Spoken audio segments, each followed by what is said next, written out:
Audio Jungle. Jordi Amat optimis timnas Indonesia juarai Piala AFF 2022. Sebelum kita lanjut, jangan lupa subscribe agar mendapat informasi yang terbaru.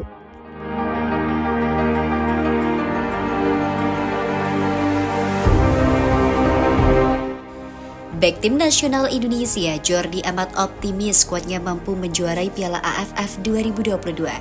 Jika ini terjadi, maka itu akan menjadi gelar pertama tim berjuluk skuad Garuda di turnamen tersebut. Kami bisa memenangkan turnamen itu. Kami mempunyai pemain yang sangat kuat, juga staf dan pelatih, kata Jordi diunggah di laman PSSI Sabtu 3 Desember 2022. Menurut pesepak bola berusia 30 tahun tersebut, perpaduan kualitas bagus pemain muda dan pemain senior membuat timnas Indonesia memiliki banyak pilihan untuk mengarungi kompetisi yang ketat seperti Piala AFF. Skuad Garuda juga dinilainya mempunyai hasrat besar dan kekompakan untuk meraup prestasi tertinggi. Saya berpikir sangat positif, kami akan melakukan yang terbaik bersama-sama, kata Jordi menambahkan. Jordi menjadi salah satu pemain yang mengikuti pemusatan latihan persiapan Piala AFF 2022 yang digelar di Bali mulai 28 November 2022. Jordi bersama rekannya Sandy Walsh merupakan pemain yang baru dinaturalisasi pada 17 November 2022 lalu dan keduanya berhak memperkuat timnas Indonesia setelah FIFA menerima perpindahan federasi negara asal keduanya ke PSSI. Piala AFF 2022 akan digelar 20 Desember 2022 hingga 16 Januari 2023. Di turnamen itu, timnas Indonesia berada dalam grup A bersama juara bertahan Thailand, Filipina, Kamboja, dan Brunei Darussalam. Indonesia akan berhadapan dengan Kamboja pada laga berdananya di grup A di Stadion Utama Gelora Bung Karno, Jakarta, 23 Desember 2022. 3 hari kemudian, Indonesia bertandang ke markas Brunei Darussalam, lalu menjamu Thailand pada 29 Desember serta terakhir menjajal kekuatan Filipina di rumahnya pada 2 Januari 2023. Selain itu, media asing melihat skuad timnas Indonesia mengalami kerugian besar jika tidak membawa Dimas Derajat ke Piala AFF 2022. Dimas Derajat yang sebelumnya masuk dalam daftar skuad timnas Indonesia Son Sintayong tiba-tiba tidak terdaftar untuk membela skuad Garuda di turnamen Asia Tenggara tersebut. Pemain yang membela Persikabo 1973 itu dicoret meskipun telah mengikuti TC di Bali. Ia dipastikan tidak bisa bergabung karena mengalami cedera dan harus digantikan oleh Ilija Spasojevic. Seperti yang diketahui, performa Dimas Derajat kini sedang bagus-bagusnya. Bahkan pemain berposisi sebagai striker itu selalu mencetak gol dalam 3 pertandingan terakhir bersama timnas Indonesia.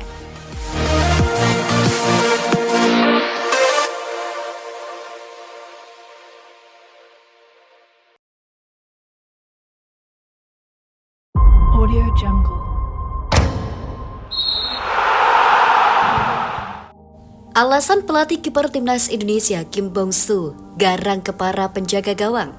Sebelum kita lanjut, jangan lupa subscribe agar mendapat informasi yang terbaru.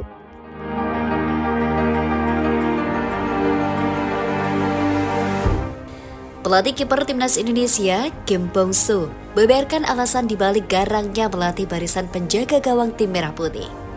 Pelatih kiper timnas Indonesia asal Korea Selatan ini memang terlihat galak saat melatih para penjaga gawang timnas Indonesia dari segala level usia.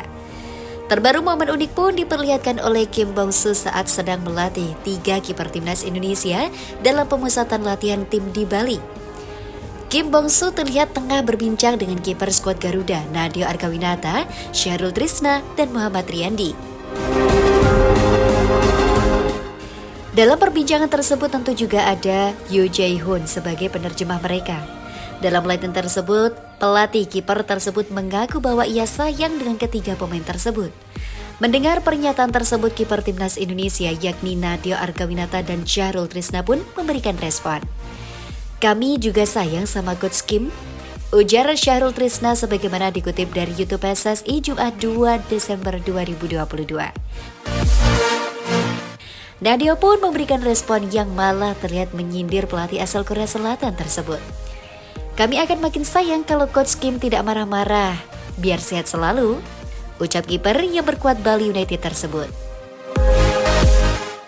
Mendengar jawaban tersebut, Kim Bong-soo pun memberi penjelasan ke Nadeo dan kawan-kawan. Sebenarnya Kim Bong-soo memiliki alasan tersendiri kenapa bertindak garang kepada para penjaga gawang timnas Indonesia. Menurutnya, sikap marah-marah tersebut ditunjukkan bukan karena ia marah kepada para pemain. Namun, hal itu dilakukan demi kebaikan para pemain. Tidak apa-apa, saya omelin biar penampilan kamu makin baik. Tidak ada masalah, yang penting kualitas kalian naik. Ini demi timnas kita, kata Kim. Kalian harus tahu, jangan salah sangka. Kami teriak bukan karena tidak suka sama kalian. Sama saja di senior U23, U20, semua kiper kami perlakukan sama, ujarnya. Menurutnya, sikap kerasnya itu demi meningkatkan kualitas para pemain. Dengan berlatih dan bekerja keras itu juga akan mempengaruhi tembok terakhir timnas Indonesia. Apabila tembok terakhir skuad Garuda kuat, maka timnas pun semakin bagus. Kalau muridnya kerja tidak benar, masa gurunya diam saja? Pasti saya akan memperbaiki itu. Tujuan saya apa? Ini untuk kalian sukses, tuturnya. Karena itu, walaupun dimarahi agak keras, ini demi kalian. Pelatih memang seperti itu dan itu tugas kami. Kim Bong-soo memang terkenal keras saat melatih para penjaga gawang timnas dari segala level usia. Saking kerasnya ia dalam melatih penjaga gawang, Kim tak segan langsung mengevaluasi para penjaga gawang saat mereka kebobolan. Bahkan saat timnas Indonesia tampil, Kim akan mengevaluasi para pemain saat itu juga. Ini sering terlihat saat timnas Indonesia tampil di salah satu ajang dan saat timnas kebobolan, para pemain akan langsung dilatih di lapangan, itu juga setelah pertandingan berakhir. Bahkan saat latihan, saking kerasnya tak sedikit pemain yang terlihat kewalahan mengikuti menu latihan.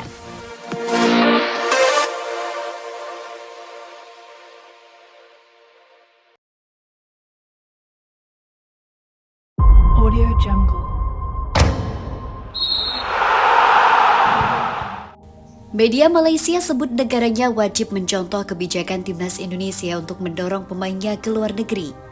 Sebelum kita lanjut, jangan lupa subscribe agar mendapat informasi yang terbaru.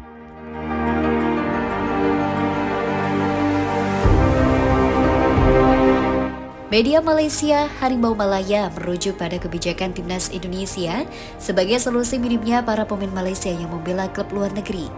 Permasalahan tersebut tidak hanya dialami oleh klub-klub asal Malaysia saja. Baru-baru ini Vietnam juga mengeluhkan hal yang sama. Pelatih timnas Vietnam Park Hang-seo yang mengeluhkan kondisi tersebut. Menurutnya, klub-klub asal Vietnam tidak pernah melepaskan para pemain terbaiknya ke luar negeri. Hal ini memicu para pemain tidak kunjung berkembang. Selain itu, para pemain juga terlalu nyaman dengan zona nyaman. Permasalahan di Malaysia jauh lebih pelik lagi. Klub-klub Malaysia lebih fokus untuk memperkuat reputasi mereka di kompetisi domestik. Hal itu membuat klub-klub di Malaysia juga gemar mempersolek diri dengan mempertahankan pemain-pemain lokal terbaik mereka.